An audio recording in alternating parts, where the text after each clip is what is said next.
بسم اللہ الرحمن الرحیم۔ السلام علیکم معزز طلباء کرام، آپ سب کیسے ہیں؟ آج ہم نور الانوار کے سبق نمبر 404 کو پڑھیں گے۔ آج کے ہمارے سبق کا عنوان ہے احناف کا مذہب۔ کیونکہ گزشتہ سبق میں ہم نے سبب اور شرط کے حوالے سے پڑھا کہ یمین میں آنے سے ہونے کا سبب کیا ہے، اور پھر اس حوالے سے بھی گفتگو کی کہ جو چیز شرط پر معلق ہوتی ہے تو وہ امام شافعی علیہ الرحمہ کے نزدیک وہ تعلیق کے وقت سبب ہوتی ہے، لیکن چونکہ احناف کے ہاں ایسا نہیں ہوتا تو اس لیے احناف کا مذہب کیا ہے اسی کو سمجھنے کے حوالے سے آج کا ہمارا سبق ہے۔ آج کے ہمارے سبق کی عبارت وعندنا المعلق بالشرط لا ينعقد سببا سے شروع ہوتی ہے۔ تو آئیے سب سے پہلے عبارت پڑھ کے ترجمہ کرتے ہیں، اس کے بعد پھر سبق کی وضاحت کی طرف بڑھتے ہیں۔ مصنف علیہ رحمہ لکھتے ہیں وعندنا المعلق بالشرط لا ينعقد سببا حقیقتا وان انعقد صورتا، اور ہمارے نزدیک یعنی احناف کے نزدیک معلق بالشرط وہ سبب نہیں ہوگا، یعنی حقیقتاً سبب نہیں ہوگا اگرچہ صورتاً وہ سبب ہو۔ فَإِذَا قَالَ إِن دَخَلْتِ الدَّارَ فَأَنْتِ طَالِقٌ فَكَأَنَّهُ لَمْ يَتَكَلَّمْ بِقَوْلِهِ أَنْتِ طَالِقٌ قَبْلَ دُخُولِ الدَّارِ فحين يوجد دخول الدار يوجد التكلم بقوله انت طالق۔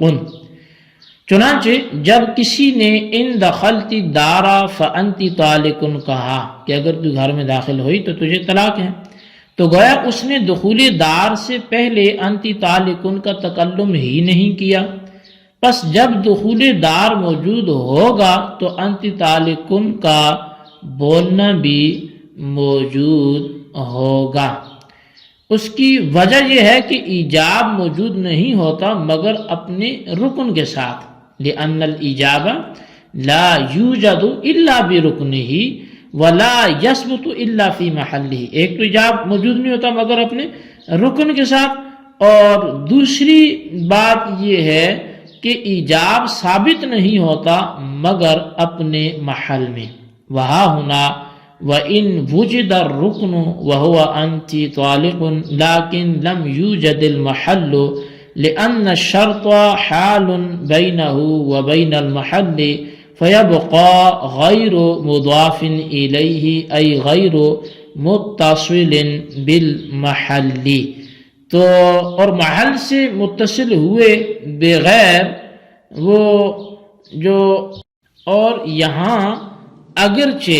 رکن یعنی انتی طالق پایا گیا لیکن محل نہیں پایا گیا، اس لیے کہ ایجاب اور محل کے درمیان شرط حائل ہو گئی ہے، لیکن وہ اس کی طرف مضاف نہ ہوگا، یعنی ایجاب محل سے متصل نہیں ہوگا اور محل سے متصل ہوئے بغیر ایجاب سبب نہیں ہوگا۔ فَإِذَا كَانَ كَذَلِكَ الْعَكْسُ حال التفریعات فیصح تعلیق الطلاق العتاق بالملک فیما اذا قال ان نکحتک فانت طالق وان ملکتک فانت حر۔ فرمایا کہ پس جب ایسے ہو گیا تو کذالک انعکس حال التفریعات، تو ایسے ہی تفریعات کا حال بھی وہ منعکس ہو جائے گا۔ فیصح تعلیق الطلاق والعتاق بالملک فیما اذا قال ان نکحتک فانت طالق، تو پس طلاق کو اور عتاق کو ملکیت پر معلق کرنا اس صورت میں کہ جب اس نے یوں کہا کہ اگر میں نے تو اسے نکاح کیا تو تجھے طلاق ہے، وان ملکتک فانت حر، اگر میں تیرا مالک ہوا تو تو آزاد ہے، تو پھر یہ بھی کیا ہوگا؟ صحیح ہوگا۔ لأنه لم يوجد قوله أنت طالق وأنت حر حتى يحتاج إلى المحل، اس لیے کہ اس کا یہ قول پایا ہی نہیں گیا کہ انت طالق اور انت حر، یہاں تک کہ محل کی طرف احتیاجگی ہو۔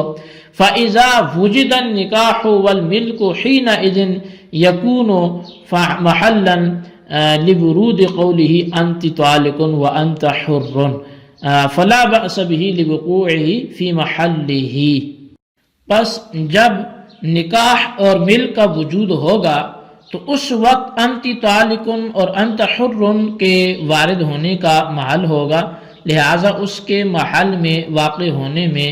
کوئی مذائقہ نہیں ہے. جی طلبہ کرام، یہ تھی ہمارے آج کے سبق کی عبارت، اس کا ترجمہ اور اس کی وضاحت، اور اس کا ترجمہ تھا. آئیے اب اس کی وضاحت کی طرف بڑھتے ہیں. اصل میں جو چیز شرط پر معلق ہوتی ہے وہ تعلیق کے وقت حضرت امام شافعی علیہ رحمہ کے نزدیک سبب ہوتی ہے، یہ ہم پڑھ چکے ہیں. لیکن احناف کے نزدیک حقیقتاً وہ سبب نہیں ہوتی، اگرچہ صورتاً سبب ہوتی ہے. مثال کے طور پر اگر کسی نے اپنی بیوی سے یہ کہا کہ ان دخلت الدار فانت طالق، کہ اگر تو گھر میں داخل ہوئی تو تجھے طلاق ہے، تو احناف کے نزدیک گویا اس نے دخول دار سے پہلے انتی طالقن کا تکلم ہی نہیں کیا، یعنی ابھی شرط بولی ہی نہیں، شرط سے پہلے اس نے جزا کا تکلم نہیں کیا. پس جب دخول دار موجود ہوگا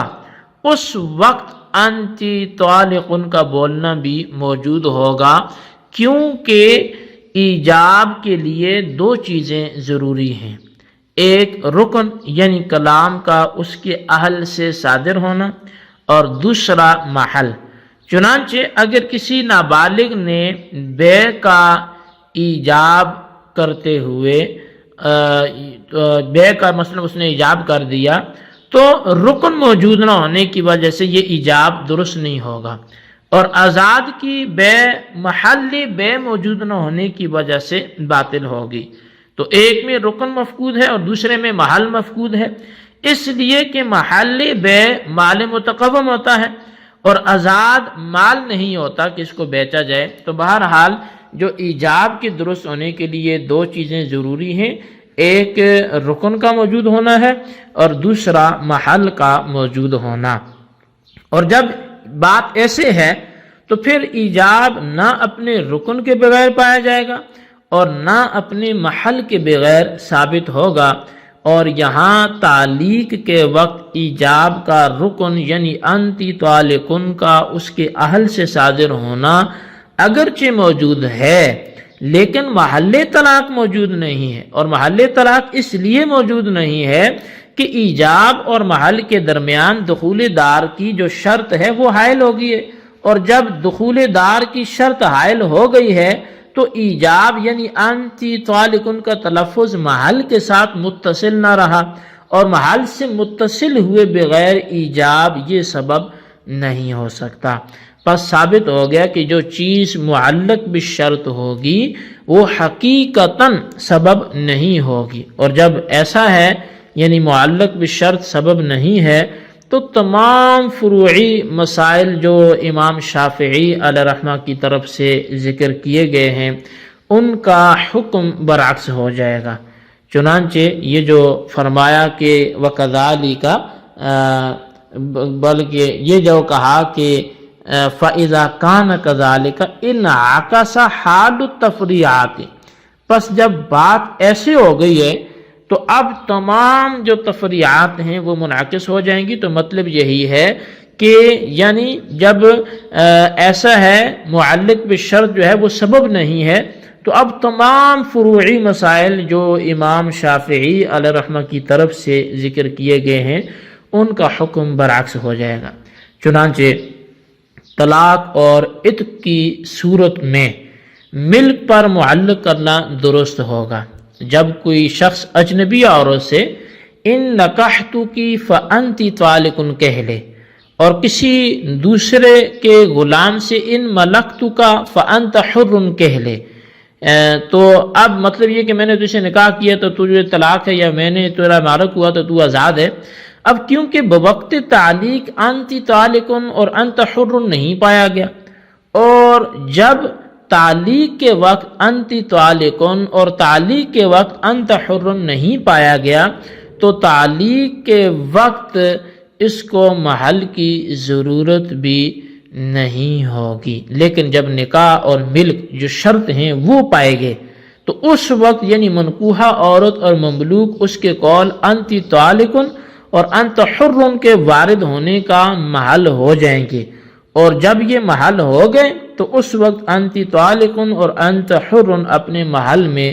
واقع ہو سکتے ہیں، اس میں کوئی مذائقہ نہیں ہے۔ یعنی شوہر نے اس اجنبیہ سے نکاح کے بعد گویا انت طالقن کہا، اور غلام کے مالک ہونے کے بعد گویا اس نے انت حر کہا، اور اس میں اس صورت میں طلاق اور عتاق واقع ہو جاتے ہیں۔